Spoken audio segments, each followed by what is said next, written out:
This next session is with Kimberly Moffit, and she talks about how she grew her TikTok from 0 to 1 million subs in 12 months. This is from our Leveling Up Founders private event that happened in August. Hope you enjoy it, and let me know what you think.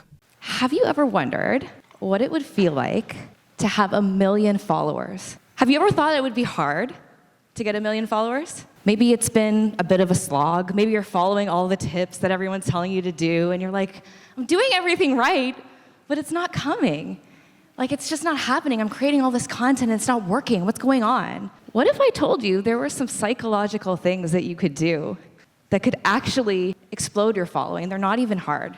They're not hard at all. So I went to school for a really long time and studied psychology because I felt so interested in how people process their emotions. And so I decided to do my doctoral thesis on the emotional psychology of entrepreneurs. So I studied this for 7 years. And what I found was that the primary emotion that most entrepreneurs face is fear. Basically every entrepreneur is afraid, for the most part. So we face a lot of things: fear, roller coaster of emotions, anxiety, isolation, uncertainty, and we have to deal with all of these things and feel very misunderstood because we might have family members or a spouse or people in our lives who just don't understand what we're going through. And so it can be a very isolating journey if we don't have events like this to come to where we can really relate to other people. I want to have something of my own where I can say what I really want to say and do it in an authentic way. So enter YouTube. I thought, okay, you know what? I think I can probably start uploading little YouTube videos from my office in between clients. And so I got a ring light. This was 2014, so it's before ring lights were popular. And I set it up in my little office, and every time I'd have an hour break, I would create a script and I would put a video up on YouTube. Within a few years, my channel had about 700,000 subscribers.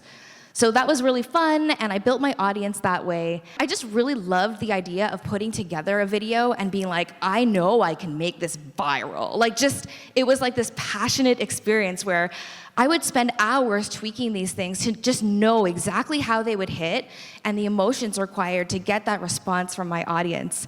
And I loved my audience. I would want to answer all their questions all the time and really get the most for them that I could. So this is where TikTok enters the picture. As soon as I found out about TikTok, I was like, this is the future. Literally, this is the future because this is where all the kids are spending their time. And so this year, I made some big personal goals for myself. I decided, I'm really into fragrances, so I thought, okay, I want to have the biggest fragrance brand in the world. That's my goal. I want to do the whole billionaire Kylie thing with lip kits. I want to do that with fragrances. And I love social media. I love making things viral. So the first thing I need to do is just get a shit ton of TikTok followers and do it in a way that's authentic to me. So as of January this year, I was like, okay, I'm gunning it. I read Grant Cardone's 10X rule, which I know there's some mixed feelings on that in the room, but I absolutely loved that book. The philosophy is to just set your goals 10X higher than you would normally and just work 10 times harder than you think other people expect you to. And that really was my own internal philosophy anyway, but I just think there's a lot of pressure from people to not work so hard, and I just don't buy it.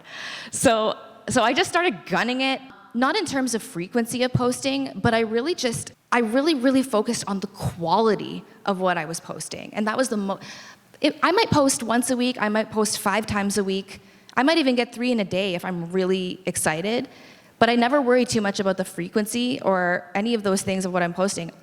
The real thing I gunned it on was quality. And every time, I probably have 20 unpublished videos for every one that I actually publish. And I'm so picky and so savage about the content that I actually use, because every time I publish, I ask myself, I'm like, is this the best thing I've ever created? If 1 million people saw this, would I be proud of it? Would I be able to look back and say, that's something that I'm really glad to offer the world? So that was how I did it. And I would always think about concepts. I'd give myself an hour to think every day or more. I would just sit by my window, have little conversations with myself. And so what's the difference between love and limerence? Or something that I discovered. And I would sit there thinking about it and try to formulate into how I can make it the best story I can make it. And then published it. And so I experimented for a while. Like I published a whole bunch of different things, like in different areas that I thought were good. And then once I got a formula that really worked, it started exploding. And then again, I just kept going with that method and I never looked back. So today, in the spirit of relationships, I thought I would put together a few like key things that I did, like that I would say like, if there's any takeaways from today from my presentation, it's these 3 key things that I did to grow to 1 million. In a TikTok, it's really important to start your TikTok with something that connects. I can't even tell you the number of people that just think they can talk about whatever they think is important. It's like, no, what is important to your audience? Like, what do they care about? Ask them a question, something that means something to them. And also get them to trust you. So address their pain points. What kinds of questions are they asking? What's hurting them right now? What are they stuck on? And also put out your credibility.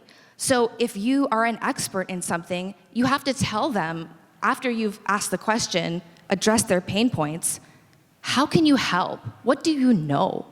So that's kind of like the perfect opening to a TikTok is, have you ever wondered, da-da-da-da-da-da-da-da?